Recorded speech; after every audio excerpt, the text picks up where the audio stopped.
Greetings, Dante, and welcome back to the end.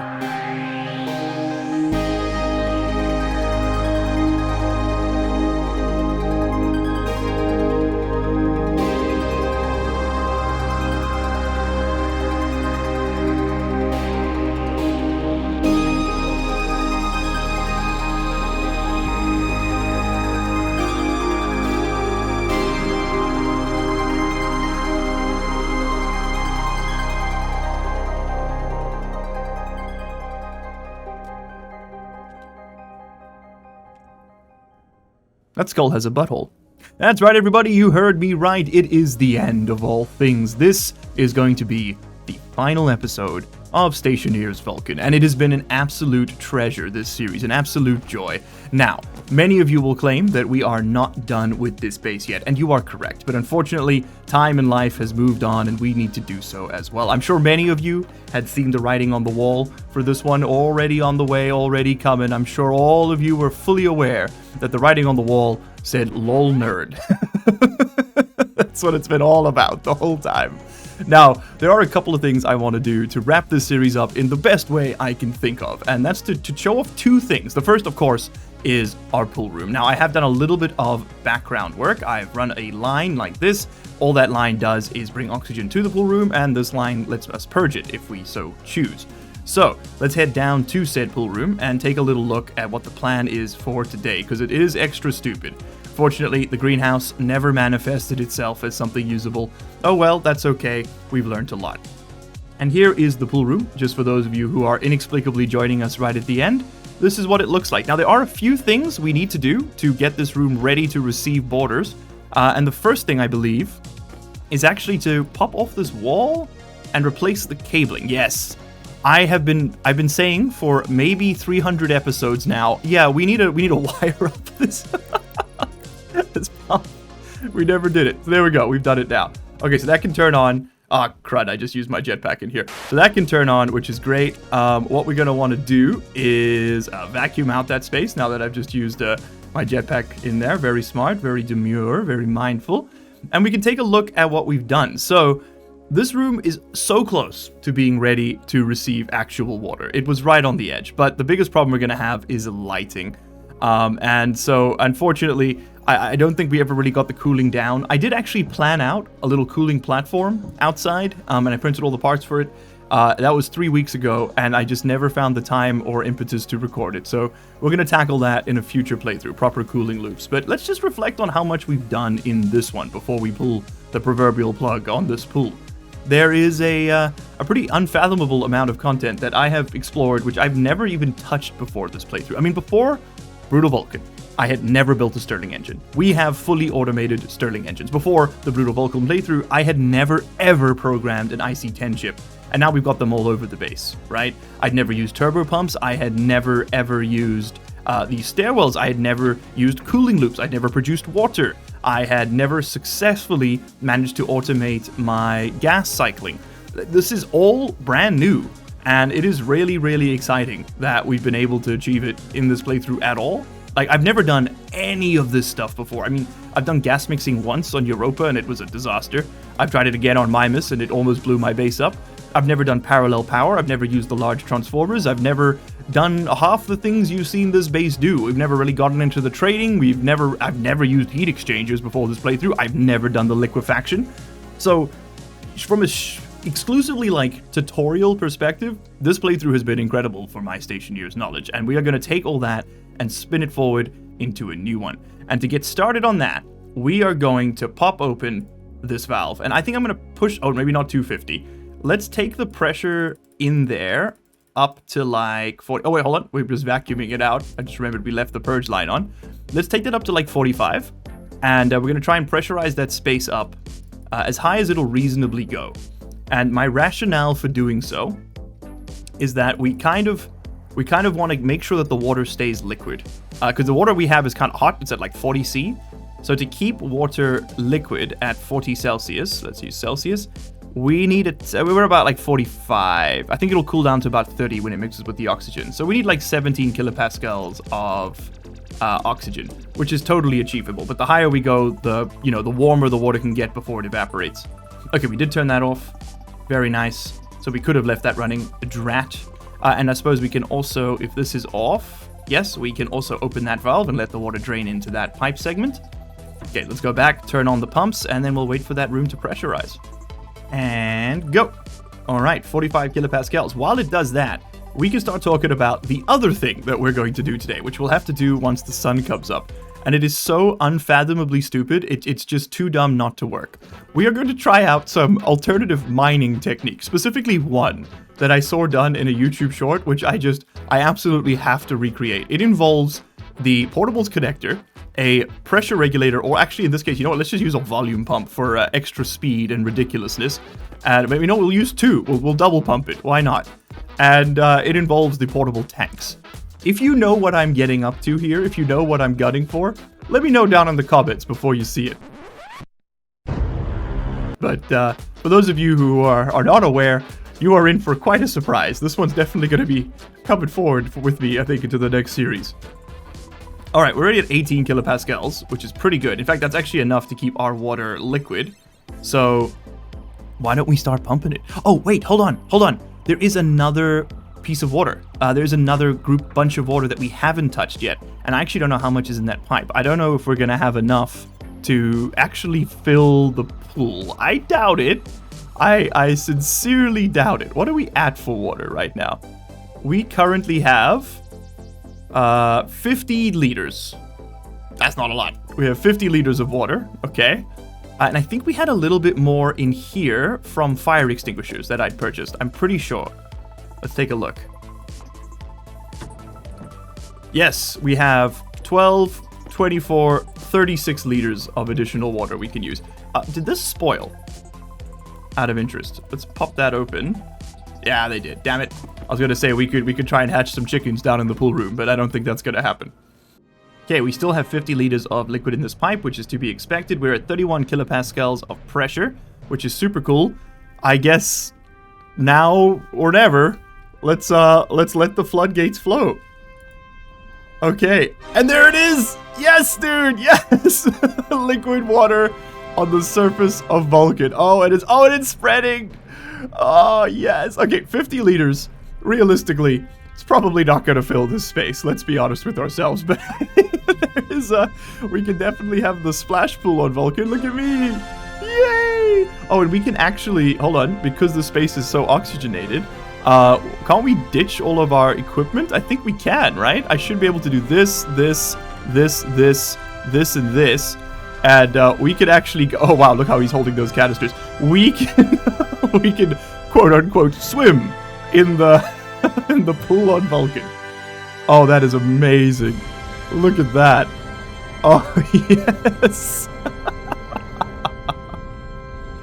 So stupid. I love it. Okay, now the temperature is rapidly rising, and that's because the water we have is quite warm. Let's open these up as well. There we go. There we go. More liquids coming out. We'll open that one too. Oh, hell yeah. There we go. We filled the pool. And we've got quite a bit of evaporation and condensation going, I can see. Excuse me. Excuse me. Ma'am? Sir? Ma'am? Could you... Yuck. There we go. We had one more we had to get. Oh, damn it. And as we increase the pressure in here, it gets very hard to jump out. And I guess that's the game simulating, like, air resistance? I'm actually not sure what's causing that. If I grab this water tank, thank you. Let's go ahead and ditch that in there as well. I suppose I should probably stand on the square I want to... speed. There we go. Drop some more water on. Oh, incredible. And we got a little bit of evaporation going on, which is... that's the particle effects you see in the sky with the mist coming back down. That's totally fine. To be expected, to be completely honest. And I'll just ram that into the wall. Why not?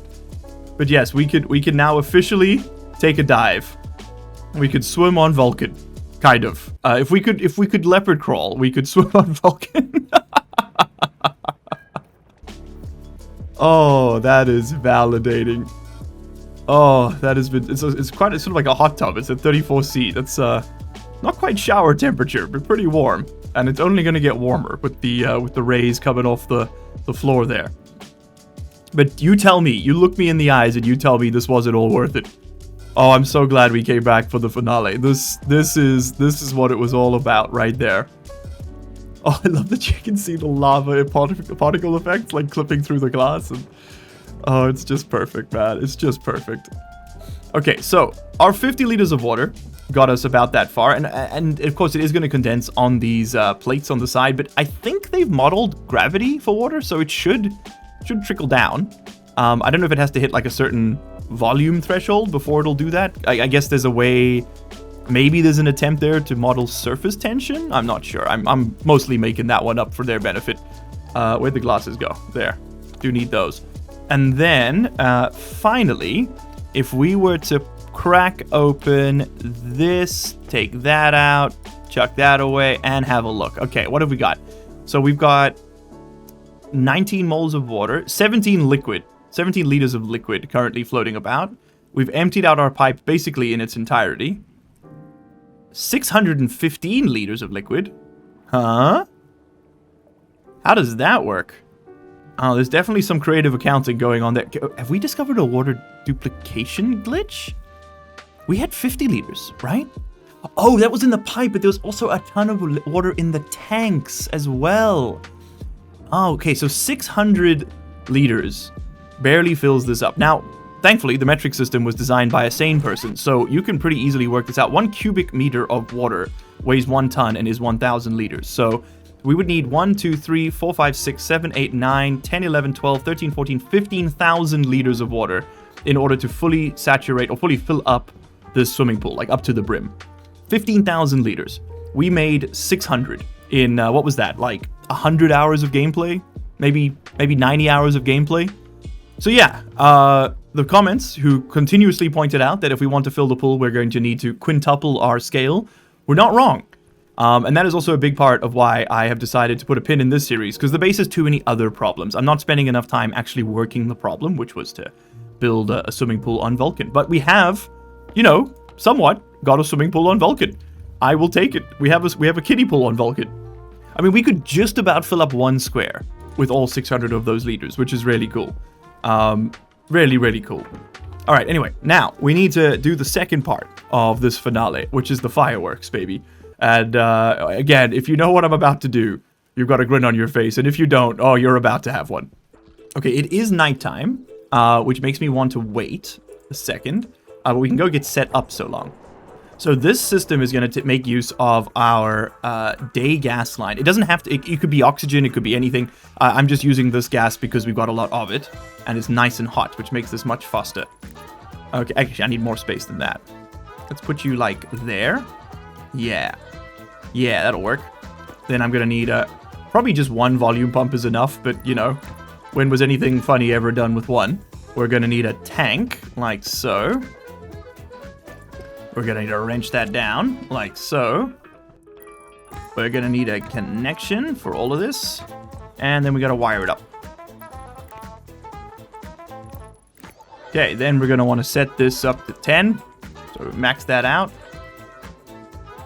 Okay. And we start pumping. You know what would be handy is actually having a pressure vial, a pressure gauge on there, just so I can get a quick glimpse of what's going on. Oh, and the sun, quote unquote, is rising. Perfect timing. All right, so we're about to do something very stupid.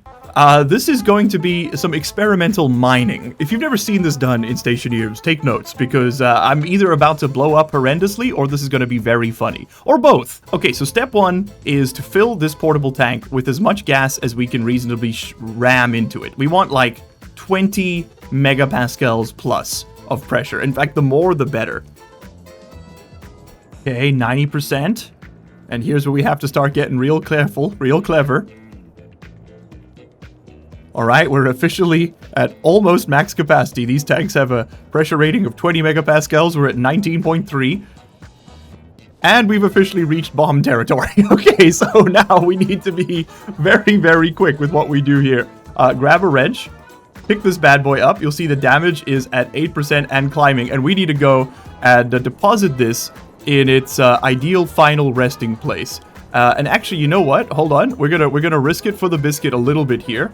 I'm gonna allow that tank to pressurize a little bit more. We could get a tiny bit more pressure. We have We have, oh no, oh god. I mean, if I could get it on there, we would have, oh, please, come on, Stationeers. I dropped the wrong thing. 59%. Quickly, give me the thing. Screw it on. Screw it off. Run. 72. Oh god. 75. Oh no. Shit. 80, 81, 82, 83, 84, 85, 86, 87, 88, 89. Drop it. Okay. Mining operation begin. Yes. Flawless. There we go. That's what you want to see. Oh, very nice. Okay. Well, that was a resounding success. So now we can go ahead and pick up all of our bits and pieces. Is that faster than to just using a drill? Probably not. Is it way stupider? Yes. Yes, it is. And that's what really matters in the end. Oh, amazing. And now I'm pretty sure, by the way, if you just mine ores with your drill, oh god, if you don't put them into the lava, you will end up with a slightly better haul. I think it puts it into your belt. Okay, let's try that one more time. Okay, another one. Pressure is rising. We're at 4.8. Okay, let's keep it going. It's going a little faster this time. Okay, I want to try a second technique here to see if we can get an even bigger explosion. I don't know how well this is going to work, but it is definitely worth the try.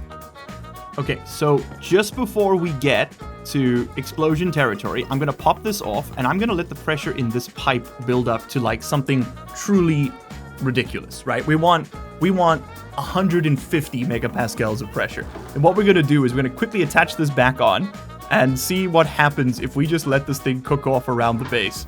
Inexplicably, still no pipe stress, and I think that's just because the pollutant isn't liquefying yet. We can get this stupid high in that case. Oh yes, here we go. Keep it moving. 150 megapascals of pressure. Oh, this thing's gonna go off like a grenade. 170. 100. It's still going. 184. And, oh, we lost one. Okay, the pipe stress did not display, which is a shame. That's okay. We can still fix this. 60. All right. Let's attach you. Let's disconnect you. You're at 23 megapascals. That's more. I feel like we can take it higher. I feel like we can take it so much higher. 26, 27, 23. We can go higher. We can go even further beyond. All right, let's try this. All right, can we make it all the way? If I put this in here, will we make it all the way down? Let's have a look. Oh god, I need to find a crevice. I need a crevice. Give me a crevice. 84%. Oh god, 86, 87, 88, 89. Oh, you know what? You know what? It's fine. It's fine. It's fine. It's fine. It's fine. Let's see how this does. Okay, mining alpha. Hey! That is what I'm talking about. Oh, yes, dude.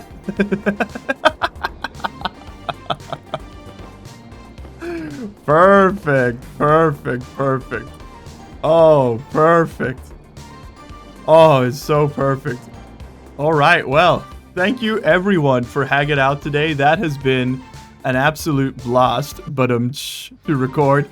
This has been one of my favorite series we've done. It has been fun and educational for both me and I hope you as well. Like from the beginning, it has genuinely been a joy to make. Magic and I love this game, and we will be returning to Stationeers, so don't worry, that is coming. But we have also been trying to pivot the strategy of our content a little bit and try to produce stuff that we're like genuinely very proud of.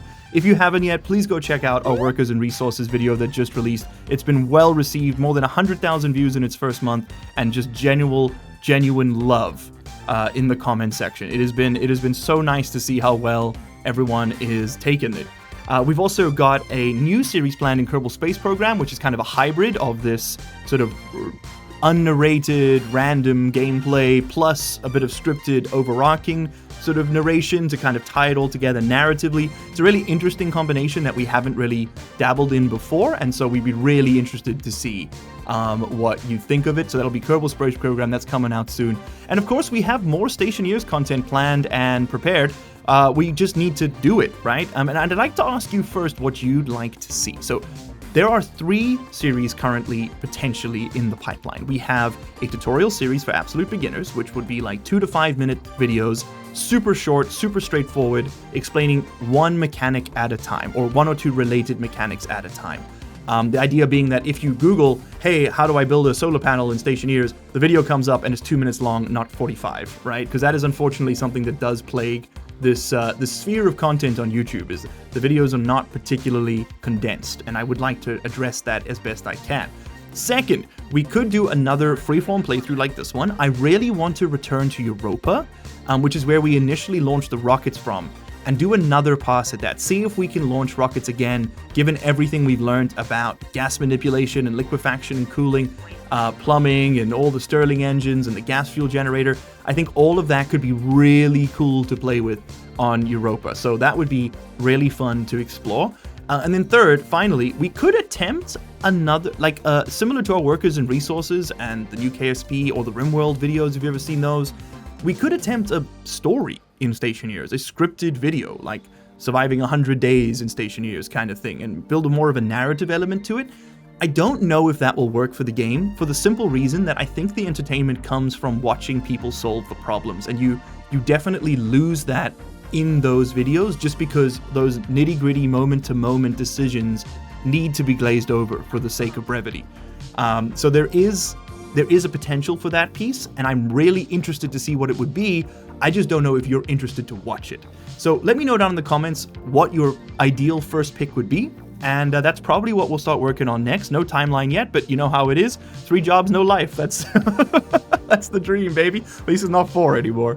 Thank you all so much for watching. This has been an absolute pleasure to be a part of. This journey has been so much fun. I owe all of you some more bang boom though. So before we do anything, let's chuck that into the lava. Let's chuck that into the lava. Why not? And why not? You know what? You could have this too, buddy. Thank you all so much for your time and your patronage. And Magic and I will see you in the next one. Cheers. Oh.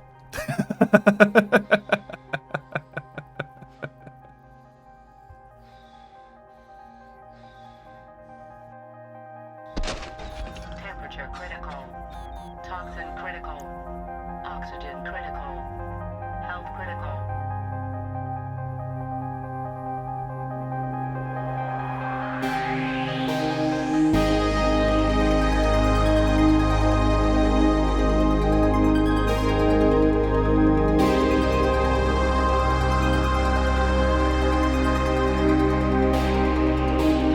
You made it to the end of the video. Congratulations and thank you. That puts you in the top 3% of viewers. Here's another video that YouTube thinks you're going to like, and here is a list of all the patron and channel member names. If you don't see yours on there, you can find a link down in the description where you can sign up and support this content directly. If your name is on there, well, you probably already know that, huh? So, what are you still doing here?